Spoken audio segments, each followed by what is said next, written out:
Hey guys, welcome to our Zoom session. I think it's our, 22nd Zoom session, Eric? I Is think that so. right? That sounds right. Okay, and we're getting ready for state basketball tomorrow, girls state basketball in Lincoln. And so Eric is spending lots of time preparing, getting equipment ready, answering emails, and we've got a lot to do, and we want to share it with you guys. We're going to talk about what we're doing to prepare, exactly what we will be doing, and kind of talking about how you guys can do this too, and your school can be streamed if you're playing a state basketball. So we're going to do a little bit of a question answer here with Eric. I've never been to state basketball with Striv before. This is my first time, so I feel like this is going to be good for me too. This will be a learning experience for Sara as much as it would be for anybody else. So Sara gets a very fresh perspective. So hopefully you have questions that are, some things that you don't know, right? Right. Well, that's good because I was thinking about it last night. I'm like, what do I need? Do I need coffee all the time? Do I, just Yes. I mean, I know we're going to be streaming and our typical Strive thing, but how do we even mentally prepare for state basketball? I don't know. So that's what we're going to cover today. Okay. Well, what's the first thing I can tell you? All right, Eric. So this is a big question for you, but what will Strive be doing at basketball this year? Everything. Everything. It will be better to break it down into what we do each day, but Okay. Our main mission when we go to state basketball is to support the schools that have used Strive at the state tournament. And that varies by school and that varies by game with what we're doing. So in the first round on Thursday, and this goes for boys too, there is a lot of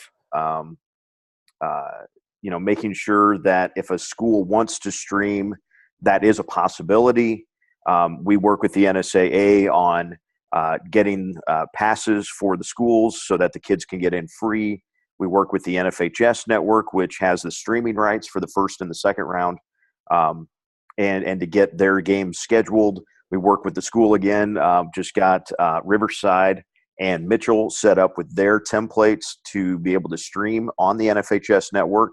You still get to use Wirecast just like you do with Strive. You still get to use the Strive scoreboard, which remind me, Sara, when we're done with this, send me a Slack to remind me, or do it now, to change the scoreboards for Mitchell and Lincoln Christian and Riverside and York. I need to do that so that those show up correctly. But that's a lot of what we do on Thursday. And she did it right as we were talking. Actually, thank you, Sara. You're welcome. And so that's major goal one for Thursday. The other thing that we like to do, if possible, and we love to have as many schools stream as they can at state. The other thing that we like to do and this is more, so that was more Strive TV. At Strive Sports at state, we like to do photos of teams. Last year we went real big with if you won in the first round, we did a little video highlight with slow-mo clips and some coach's words afterwards. Between me and Taylor and Austin last year, we were able to cover basically all of our teams. Marcus, in fact, who's on here, helped us out with some photos for a few games as well, which, I mean, you could definitely tell the difference between a photo that I take and a photo that Marcus takes. Plus, he was at Devaney, which has great lighting, and PBA's lighting is amazing. So if job one for Strive TV is to help the schools make sure that they can do what they want to do, we kind of help them along if any questions with the NSAA. Then Strive Sports, which is still all of us, of course, we're trying to put together some extra content for the schools, like those video highlights, like good pictures, some stuff on the website, stuff like that. That's all Thursday.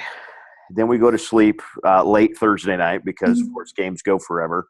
And on Friday, for the semifinals, we actually have a contract with the NFHS network, which you got to say NFHS as a word. Don't try to say the letters individually. Just say it as a word, and you'll say it better. That's the trick. And and the NSAA to produce the semifinals. Now, a lot of you would know that from will be the third year that we've done that actually, which has been a lot of fun. It has grown quite a bit in now the 3 years as far as other school involvement. But basically, what happens is the NFHS network has bought the rights from the NSAA to have the stream and have it be exclusively streamed. That's why you can't. You're not supposed to go to state and Periscope or Facebook Live any of the actual game action. That's supposed to be the NFHS network. The thing about the network is they don't actually have production people themselves like what we would consider with us at Striv. We have a production team. It's me or Taylor and Sara and Tony and whoever, but it's our team. And so they actually contract with us to produce and to put teams together for those games. And so we have a crew that will set up at PBA all day on Friday and another crew that will set up at Devaney all day on Friday and stream all 6 at each location, all 6 of those games. Yes, that is a heck of a day of all that streaming, 6 games to prepare for, 6 different ways to get ready for a game, and 12 different styles of play. So that's a lot of fun, 12 different teams that you're trying to cover in one day, not unlike what you see NET and Larry Putney do on Saturday when they're doing the championship games. But it definitely has given us a bigger glimpse into what NET does, and we're doing it with far less cameras and far less information. So when you watch the NET broadcast of the championships on Saturday, you should know that there is a lot of very good professionals that are doing that.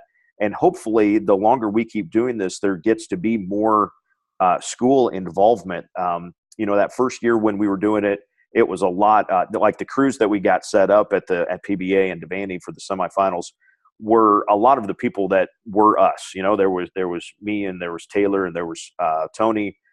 Tony and I were doing announcing. One guy that helped me announce actually had been my radio partner in Kansas, and I brought him up for the day. That was actually pretty fun.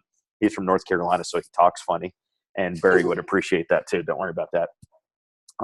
But it was, we were very quote unquote professional about putting our crew together.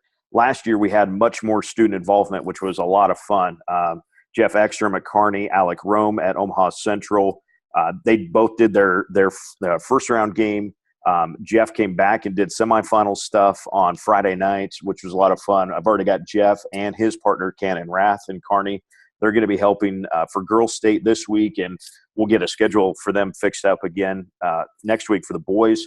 Ty Schweer and Austin Wilson from Sandy Creek will be coming up, and they will be helping at the 2 different locations as well as the Apt Interactive guys. They're based out of Lincoln, and our former Striv high school students, they have started a company in Lincoln, so they've actually been handling a fair bit of our support for us on game nights. So if you've had trouble with the stream, you might have been talking to Jacob and Brian or Brandon, I think, or 3 of those guys that have handled some support stuff. So they're putting a crew together, and they're doing the games at Devaney, and we've got a crew that's going to PBA. So, the more we do this, the more student involvement that we get. That's awesome. That's what we're all about, is giving kids that opportunity. And then there's Saturday. That was my next question, Eric. Right. So it's a huge day Friday, and we're still trying to put content together for our schools that are in the semifinals.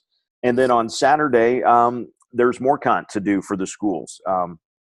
Obviously, we don't have any streaming to do with NET doing the championship games, and so we get to be kind of more regular media members, if you will, and we get to take photos and maybe do a video. Something that has been really cool to do over the last couple of years. And I told Austin right before he left for the Navy, it sure seems like we have a series called A Championship Journey. I don't know if anything like that would happen. Certainly not the way it did with football, where we had all of those games. And then as we get from last night, we counted them all up, and we have 17 boys teams at the state tournament. So I don't know what we're going to do next week. And honestly, I don't want to do a Zoom about it because I'm tired already thinking about next Thursday and Friday. But the point is that we do a lot over the 3 days of each tournament week. And it's very different. We go from being very supportive of a school stream, almost like a regular game night. And at the same time, then we are acting as our own media company and covering our Striv schools on Thursday. On Friday, we flip gears to full-on streaming mode. That's number one priority, and putting all our eggs in that basket. And then on Saturday, we go to full-on media mode, and we've got tweets, we've got Instagram posts, we've got videos and pictures and all that stuff. So we do a lot over the course of 3 days, and hopefully you get to see people recognize what we're doing, and click retweet or share on Facebook. Wow, that is awesome. So, Sarah, I don't know how you mentally prepare for it. I've done it for 3 years, and I still don't know. Yeah. Yes, you live on coffee for 3 days. That was my number one guess. But a question that you already answered that I had was who would be helping us? And that's really cool that we have a lot of past Striv students coming back, which will be really nice. Right. And Marcus has been great the last couple of years, getting some photos. He's a professional anyway, and the fact that he's let us use a couple extra photos is awesome. And yeah, we like I said, we've had Kearney students, we've had Sandy Creek students, and that is definitely an option and available, obviously. And I know this is part of the next question, but how would a school get to be able to stream at state? Well, first of all, you got to qualify. That's the first thing, and then let us work with you and get everything set up as far as getting you passes, letting you know where you're going to park and where you got to get into the different arenas, because it's not always just where everybody else goes and buys a ticket and walks in. Media is usually checking in somewhere else, and that's what you do with this. Floor access is something that is kind of a big deal. Not as big a deal if you're at one of the high schools in that first round, but when you get to the Devaney Center and to PBA, floor access is pretty cool. I'll say this: I've seen one Nebraska game from the stands of PBA, but I've seen a ton of games from the floor of PBA, and from the floor is pretty cool. So if you get that opportunity, let us help you make arrangements to get a student or two down there to share that school story. That's what we're about. Awesome. So are you going to be calling and broadcasting the games, Eric? Is that a main role that you're going to take? Well, on Friday, sure. On Friday. On Thursday, it's a little bit of both, like I said, and right. And on Saturday, it's back to being the media person. So yeah, Friday I'll have calls of semifinals. I think this week for the girls, I will have the C1 semifinals and the B semifinals, and then we've got basically a student crew. We've got Jeff Ekstrom, we've got Cannon Rath from Kearney for the girls, and then myself and Tony Chapman that writes for us. Tony's actually going to be doing color with me on those first 4 games, and then when we get to Class A that night, it'll basically be a 3-man crew for the broadcasting. So that's something that doesn't happen a ton of.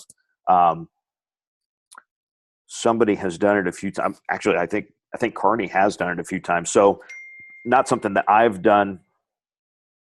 I have done a lot of, but we'll see how that goes. I'll kind of let Jeff take the lead on one, and then Tony's going to do the third person on the last game of the night. And so I think Cannon might be doing the lead as the play-by-play on that last one Friday night. So yeah, wearing many hats for the week, and looking forward to 6 good games though on Friday.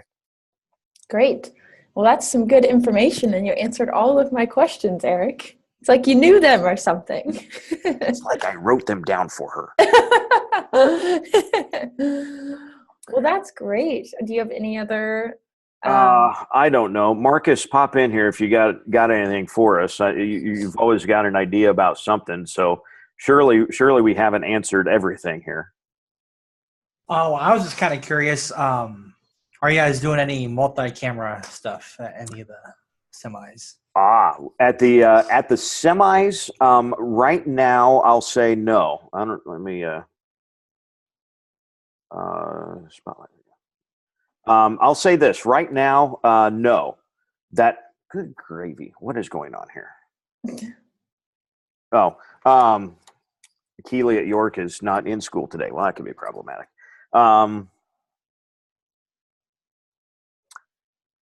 Multiple camera switching at for the semifinals. Right now, we do not because the NFHS network doesn't pay us for that. NFHS pays for play-by-play, color, camera, computer.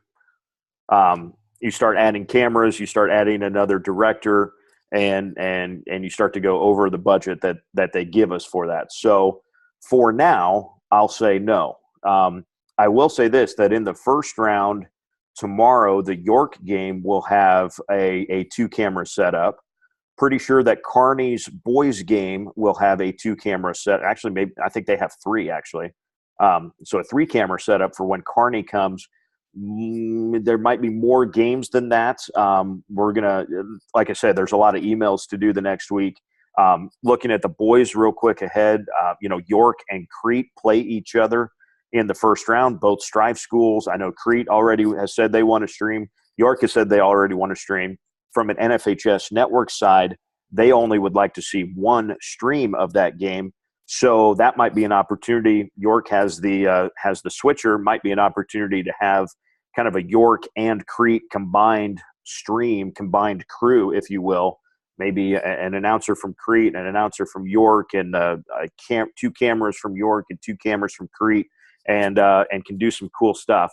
There at PBA, you're a little bit limited, so you can kind of run some cables across the top of the stands, but it's difficult to we probably wouldn't have any floor cameras for that multiple camera switching, but that's something that you'd see there in the first round. And if things would change with NFHS that they would want something different, then we'd accommodate as best we could. But it's fun, and you know that too, Marcus. That multi-camera switching is it's pretty cool gig if you can get it. And so, I mean, right now for the semis, you obviously don't know the teams, but I mean, you have an idea. What time are you really kind of putting together your intro, and how does that compare to like a normal game that you would do, like a normal midweek game? Like a normal midweek game, I would spend most of the day, looking over stats and schedules, especially. I really like the team overview. What has transpired? Are they undefeated? Did they lose 4 of the first 5? But boy, they've won 7 in a row, and they're playing really well down the stretch. Did they have a rough patch in the middle of the season? Stuff like that kind of helps tell the story of how they got to where they are, which is in the semifinals. I would look at that for a normal midweek game. At the semifinals, I will say that, boy, there's a whole lot of information. The state does a great job. All of the schools are required to input their stats to the state, and then the state actually sends the same thing that if you buy a program and you see everybody's stats listed, the state actually emails that stuff in a PDF form basically to broadcasters and to media people on Monday before the state tournament. So I haven't had a chance yet because I've been so busy with Taylor being gone. I think a great time to go to Chicago, by the way. But normally you've got some time to look at some individual stuff, who's a high point scorer on each team, make some notes, and then you kind of go back and I try to go back and maybe look at their schedule. What was a good game? What was a close game? And then I go search on the internet for a recap of that game to try to find out, oh yeah, somebody hit a buzzer beater, or they hit 5 straight free throws in the last 10 seconds to come back and win by 4 type thing. Find those little nuggets, and that's what I'm trying to do. When do I get to do that? For this year, for the girls, we only have 8 teams total playing, so I might not be running all over Lincoln on Thursday for the girls. So I'll actually be able to do a little more searching of that during the day. Otherwise, it's Thursday night at 1:00 in the morning before Friday's 9:00 game. That it's some late nights, Thursday night, Friday night, and Saturday. If we don't have a ton of girls teams playing, I guess I did forget one part of Saturday, Sarah. If we don't have a ton of girls teams playing in championship games, then that coverage side isn't as much. But one more hat that we wear on Saturday is that we actually run the Facebook Live that the NSAA does for the teams from Pinnacle Bank Arena on their Facebook page. They do the live press conference of a coach and a player or two answering questions from all of the media gathered in one spot, which was something that they did for the first time last year and was awesome to have. Instead of 15 media people surrounding somebody, a coach or a player, and trying to find that coach or player after they're done with their TV responsibilities, instead of finding them in the hallways somewhere, they bring them into a room. Media is already gathered. They sit down with a microphone, and PBA provides a very nice audio system that media guys can plug into, and they get really good audio. And they set up their own cameras. They shoot that. We set up audio and video, and we stream it to the Facebook page of the NSAA for each championship game, for each championship team, so that people can go back and watch those. That they can watch those comments live, or they can watch them after the fact on Facebook with the NSAA. So it's very cool. Look at that. That's Alec Rome up there. Uh-oh. He's muted right now. Can't hear you, Alec. What's your microphone set on in the bottom left of your screen? Hey, there it is. Okay. Whoa. Sorry. Trying to figure out what this is. I haven't done this before. This is new experience for me. This is new. Welcome.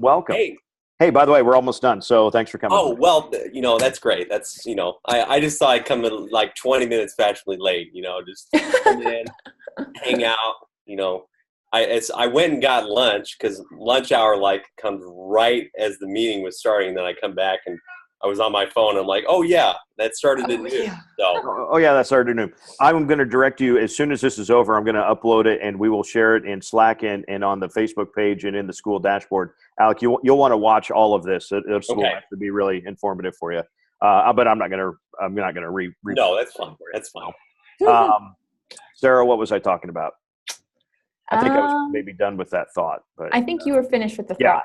Yeah, doing the Facebook. That's the other thing for Facebook that we do on Saturday as well. So, I think you covered everything, Eric. That was great. Awesome, Alec. You didn't get an email, but Keith and Paul both did. Are you guys streaming your first round game for boys? I would think so. I haven't talked to. I talked to Dr. B a little bit. I haven't talked to Taylor there at all, but I thought we might be able to do an audio at least for the quarterfinal, and then normal expectation as we go through the NFHS network for semifinal. So yep. And we will have that. So if you guys are playing in that, you're going to have that call. And I'm really hoping, I'm banking on Carney also. Yeah. And you and Jeff are just going to have it, and I'm going to not talk for a game. Yeah, sometimes after doing games in a row, sometimes you just appreciate those breaks. It's like, hey, I can just watch. I can just watch and be a fan. Which would be fine because those are two really good teams that I would love to be a fan of if I can be. So, yeah, definitely. So there's some emails floating out there, and we'll be in contact with all that fun stuff. So, all right. So for sure, Marcus, you were kind of rolling with a question or two there. Was there anything else that I'm sure there's more stuff that we do that I haven't even remembered at this point? So for those early games, Thursday semis, what time do you normally get there to set up? Since the only nice thing about having a one camera setup is we're good enough at it that we don't have to get there, 2 hours early. But we do. We'll get to our gym probably by 7:30, 7:45. Just because it's usually a lot bigger walk, you're not walking into the gym at Heartland Community Schools where it takes you 10 steps and you're there. There's a little more getting through everything, but yeah, we're usually there at least an hour and 15 minutes early to get everything up there and throw everything in, and we're ready to hit stream 15 minutes before tip off, and we're doing an intro about 10 till, and away we go. Alec, I love your highlights. While we got you here, we got to pick your brain a little bit. What were you using to cut up the highlights from your game It was night? Premiere Pro actually on this laptop that I check out from our career center, the OPS Career Center, and Premiere Pro. We use Final Cut for like my first year that I did video production, and Premiere Pro, the Adobe Creative Cloud. The stuff you can do is just it's like incomparable. You can never go back to me for Final Cut. Right. Or you can do Final Cut like me and just like chop, chop, chop, done. Yeah, I mean that's true. For me, it was just like, oh, look at all the creative things that are just all in like one place. You get a little bit of stuff from Audition. You can actually take audio straight from Premiere Pro, go into Audition, bring it back, and it's just kind of seamless. How everything works now. It's not always seamless when they've got that Adobe Cloud service where you can take files here and put them in the Adobe Cloud and send them through, because when you're on a school license, like those things don't necessarily come together. So I have to do everything the hard way sometimes. If I bring something into like After Effects, or if you have like text that you want to, or fonts that you want to bring in, you have to do some things the hard way. But really, like all of the stuff that you're able to do, just drag and drop. It makes everything really simple, and it makes the workflow really clean. Because I did that as soon as I got home last night. So I got home, was editing from like 9:30 to 10:30, just really put that together really quick and got it out. Because that was like the important thing. I wanted to make sure it was out there for people to see right away. And Premiere Pro is helpful going fast. Absolutely. And the beauty of putting that grind in, this is similar to what we do for a lot of our games, is if you get something out real quick after a game, you probably are getting really good views and reach on Twitter on that stuff, right? Especially in a situation like last night when games were over, people were on social media trying to find scores from other games to see, what's the bracket going to look like? Mm-hmm. And if in amongst all of that, you are tweeting out highlights from your game, boy, everybody's going to want to see the number one team in the state, and their highlights from the game. Yeah, because I got that and it was having trouble. I actually had to set my phone like by my bed and let it like load, because sometimes Twitter can be a little weird when you're trying to send out videos. But I ended up getting out this morning for people as they were just waking up. I think last check it was like over 1,000 views. It had like 50 plus likes. Timeliness can really make a huge difference when you're posting stuff like that. And on social media, I think timeliness, even if Twitter's timeline is a little funky and you don't see it right away or in the right order all the time, timeliness, I think there's still a place for that. And did you put it anywhere else or just on Twitter? It was just on Twitter. Well, let's see. I put it on my Instagram as well. But Instagram, you've only got the minute limit on Instagram instead of, I think it's like 2 minutes and 20 seconds, which is kind of, I had a little thing at the beginning and I just kind of cut it out, but it's weird how it's 2 minutes and 20 seconds. You would think they would even it out at like 2 minutes or 3 minutes. No, it's like 2 minutes unless I don't know. But no, it got some good views, and we were lucky that we were the only district game going on that night, because I think we had 6. I looked on our stats in the dashboard, and I think we had like 619 views, which is really good, which is good for definitely for stuff like that. So yeah, we happen to get real lucky. Awesome. Yep, you guys have done a really nice job, and I'll be curious to see. I know you're graduating in May and taking your talents down there to Lincoln, and it'd be fun. And I know John Schrader is really excited to get his hands on you. I know that. We talked to John a few times last week. Yeah. But I'm curious, how's the training for the next group of Eagle broadcasters gone? It's been interesting. It started with the people that we already have. I mean, we still have our camera person, our computer person for another year.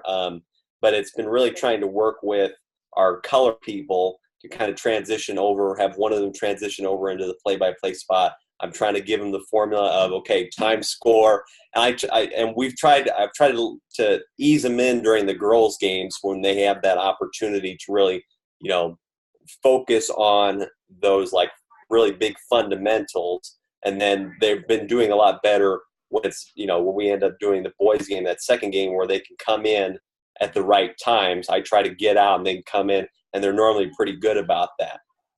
So we're working on that. And then I think during soccer season we're going to have some tryouts. Dr. B, we're talking we might do tryouts to see if we can get some more people in because we want to make sure. I want to make sure that our Strive program at Central goes far beyond. By the time I'm done, I think that from the little moments that we've had, we've captured something special. But I don't want it to just be lightning in a bottle for a flash moment. I want it to be something we can keep going. So. Well, you have done a whole lot of work over the last couple of years on this, and I know with your we keep getting messages from your dad up there in Alaska about it. I talked to him last night. He's got it all, yeah. That's like it's really important to him, and it's a credit to like this program that Strive has created, to where you can connect people. Even before we had a father from Brazil that watched his kid play on, and it's amazing what can happen, and it's all thanks to Strive that we're connecting, people and bring them, as we've said, inside the classroom, inside from wherever they are. And so that's personally for me, that's been a really special part of it. All right. Well, in 4 years, this kid's going to have a professional job, and he'll be teaching Strive classes somewhere. Hopefully, it was funny today. We're doing our senior superlatives. I got voted most likely to come back to Central. Oh, so, wow. Yeah, I know, which is funny. I was like, life is crazy. You never know. I might be back. Who knows? But yeah, it's been a ride, and time has just flown. It's crazy to think that I'm going to be out here in 2 months. I know. Well, don't go too far. We'll I'll try not to. We'll tap you for a few things. I'm sure somewhere down the road. Marcus, do you have any other questions? Sarah, do you have any other questions? I do not. You answered all your questions, my questions. I'm not sure, but you answered all of them. All right. Alec, is there any – so we're kind of talking about basketball prep. Is there anything that I could answer for you? You have any questions for me, I guess? Oh, trying to think. I guess like specifically in terms of, state basketball prep, when we're looking at stats online, like Max Preps normally ends up being a really big place for people to go get stats, but sometimes, sometimes with Central, we don't get the most recent game up there, and so the stats are a little bit off, and I know World Herald keeps track of their stuff, but you can't always get to that. What's kind of your methodology when you're going into a game and you're getting ready for, especially a big state game where you want to have a lot of information? What's your kind of process in gathering information, gathering statistics, and kind of putting it down on paper? Number one is actually something I talked about earlier, and it is actually that the state requires all of the coaches to submit full stats. Yeah, that's right. And so they give that to us as the media. So if you haven't seen that yet, I will forward that to you. Is it Excel? Is it one of those Excel? Yeah, it's a spreadsheet. Okay. Yep.